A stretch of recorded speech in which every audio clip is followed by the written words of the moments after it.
कि जमीन जब कब्जा कर ले जाएगा प्रशासन तो लोग डर से जमीन पर विरोध नहीं करें, क्योंकि उनको फेक इनकाउंटर में गोली मार दी जाएगी। इस राज्य में लाखों हेक्टेयर जमीन कब्जा कर लिया जाएगा और कब्जा करके अडानी को, अंबानी को, टाटा को, बिरला को 1 रुपया में जमीन दे दिया जाएगा। वाटर पार्क बनाने के लिए 800 एकड़ की जमीन, 800 करोड़ की जमीन हड़प लेना चाहती है। ये तमाम सवाल को लेकर के हम लोग पटना घेरेंगे और सरकार को घुटने पे लगान लाने का काम करेंगे।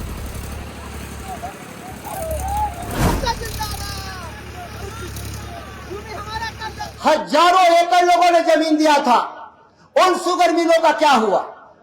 उनकी जमीनें क्या हुई? आज कई ऐसे शुगर मिल आपके चंपारण के इलाके में हैं जिसको लोगों ने घाटे में ले जाकर हजारों एकड़ जमीन आज कॉलोनी काटी जा रही है, शहर बसाए जा रहे हैं। वहां क्या शुगर मिल नहीं लग सकते? नहीं, एक नए तरीके से जमीनों को लूट करने के लिए जमीन बेची भी जा रही है। वही शहर का कॉलोनी काट रहे हैं बेच करके, वही जमीन। मैं वही आपका सुबोध जी कह रहे थे कि कॉलोनी काटी जा रही है, जमीन बेची जा रही है। और फिर नए सिरे से आप कह रहे हैं कि हम फिर चीनी मिलों के लिए मुफ्त जमीन देने का काम करेंगे। मैं जानना चाहता हूं, उस जमाने में जमीनें भी मुफ्त में दी गई थी, शुगर मिलों को हजारों एकड़। वो क्या जमीन किसानों को वापस मिला?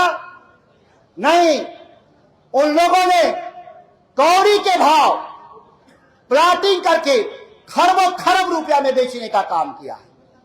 और एक नहीं, दर्जनों ऐसी हमारी बेटा का जो शुगर मिल था, डुमराव का शुगर मिल या यहाँ का शुगर मिल सीतामढ़ी में, वो सारी जमीनों को सरकार लोगों को बेचने का काम की है। मुजफ्फरपुर में भी है, समस्तीपुर में भी है, दरभंगा में भी है। ये तमाम शुगर मिलों की जमीन आज कट्ठे के भाव बेच करके सरकार से मिली भगत करके आज बेची जा रही है। आज हमारे सामने अगर सरकार कह रही कि हमको जरूरत है जमीन का, तो जमीन के लिए भूमि अधिग्रहण कानून बना हुआ है। आप नोटिस करते, बाजार मूल्य का 4 गुना देते, लोगों को आवास देते, मजदूरों को कंपनसेशन देते। याद करिएगा, भूमि अधिग्रहण कानून में केवल जमीन की कीमत नहीं दी जाती है, बल्कि उस जमीन पर मजदूरी करने वाले लोग हो या पौनी समुदाय के लोग जो जौरा पे काम करने वाले लोग हो, या उस इलाके के लोग जो उस जमीन से लाभान्वित होते हैं, केवल मालिक नहीं, जो गैर मालिक है उनको भी भूमि अधिग्रहण कानून में उसको कंपनसेशन दिया जाता है और उसके बाद जमीन का अधिग्रहण होता है। लेकिन यहां क्या हुआ? अंचलाधिकारी रात को सपने में उसको आता है कि पिपरा कोठी के बगल में, किसी फार्म के बगल में 17.5 एकड़ जमीन गैर मजरूआ है, उसको सपने में याद आता है। और उसके बाद आनंद फानन में हमने पूरा कागज को पढ़ा है। आपको सूचना 10 दिन पहले दिया होगा, नोटिस 2 महीना पहले किया, उस नोटिस को दबा लिया होगा।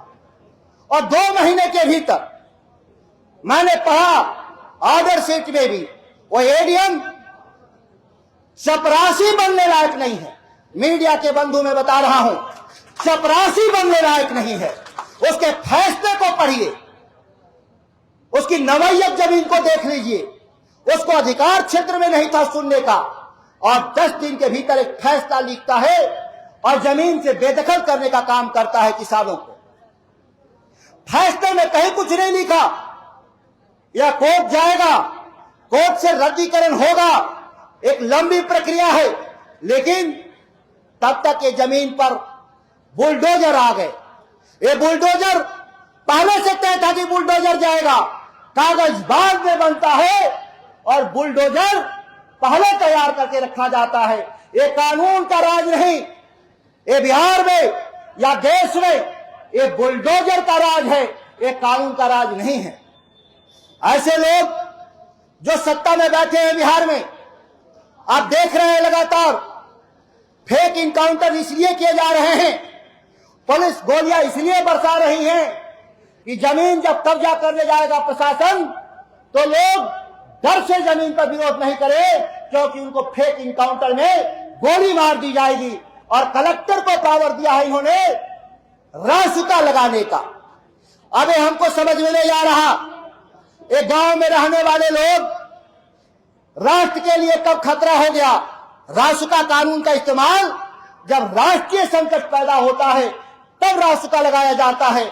और कलेक्टर को पावर दे दिया रासुका लगाने का 3 महीना, फिर उसको 3 महीना, मतलब कि कोई भी जो हमारे किसान नेता है अगर जमीन की लड़ाई लड़ेंगे तो उनको जेल में बंद करने का षड्यंत्र सरकार पहले ही तैयार कर रही है। ऐसे 10 कानून कैबिनेट से सम्राट चौधरी ने जो पास किया है वह जनता तक नहीं पहुंचा है। जनता तक आते आते इस राज्य में लाखों हेक्टेयर जमीन कब्जा कर लिया जाएगा और कब्जा करके अडानी को, अंबानी को, टाटा को, बिरला को 1 रुपया में जमीन दे दिया जाएगा। ये कैसा कानून है। हम जब मांगते हैं खेती के लिए जमीन, इस बिहार का भूमिहीन बसने के लिए जमीन मांगता है बिहार का किसान, तो सरकार कहती है कि हमारे पास कोई जमीन नहीं है। जब आपके पास जमीन नहीं है तो जमीन कहां से आ रही है। इस तरह का मामला कल बांका से आया है। 1200 एकड़ जमीन बिजली घर लगाने के लिए बंदोबस्ती रद्द कर दिया गया किसानों का। अधिग्रहण नहीं हुआ, परचेज नहीं हुआ, बंदोबस्ती रद्द कर दिया गया। ये पूरे बिहार में हो रहा है। ये चंपारण तो छोटा जमीन का टुकड़ा जरूर है, लेकिन 50 लाख रुपए कट्ठे की जमीन है। अगर पूरा मूल्य देखा जाए 17 एकड़ का तो 7 से 800 करोड़ रुपए की जमीन है। ये छोटा लूट नहीं है। 7 से 800 करोड़ रुपए बिहार सरकार के खजाने में नहीं, जो बिहार सरकार के गरीब लोगों को वृद्धा पेंशन दे सके, सरकारी योजनाओं को लागू कर सके, वो सरकार एक वाटर पार्क बनाने के लिए 800 एकड़ की जमीन, 800 करोड़ की जमीन हड़प लेना चाहती है। टुकड़ा 17 एकड़ जरूर दिखता है, लेकिन ये हाईवे का जमीन आप जानेंगे भविष्य में कि ये देखने में भी लग रहा है कि सरकार के लोग हैं। महीने 2 महीने बाद कोई न कोई ईसा फाउंडेशन, अडानी अंबानी जैसा कोई व्यक्ति, प्राइवेट कंपनी है आ जाएगी और उसको चलाने का और कब्जा करने का काम करेगी। तो क्या सरकार इस राज्य के भीतर और देश के भीतर कारपोरेट की फौज के तौर पे काम करेगी, या इस देश के 145 करोड़ नागरिकों के हितों को ध्यान रखने के लिए बनी है? या 2 में से एक कैसा भारत बन रहा है, यह बात समझने की जरूरत है। ये आज पिपरा कोठी की जो लड़ाई है ये आगे बढ़ेगा। हम निश्चित तौर पे पटना में पूरे बिहार के इस तरह की सैकड़ों समस्याओं को लेकर के हम लोग पटना में इकट्ठा होंगे और सरकार को हम लोग बाध्य करेंगे।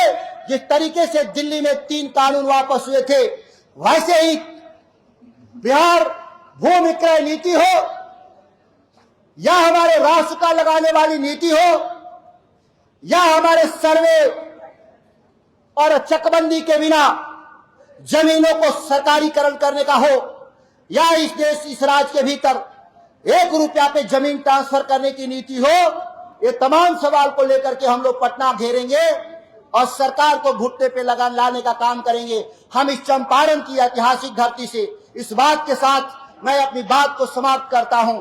जय हिंद।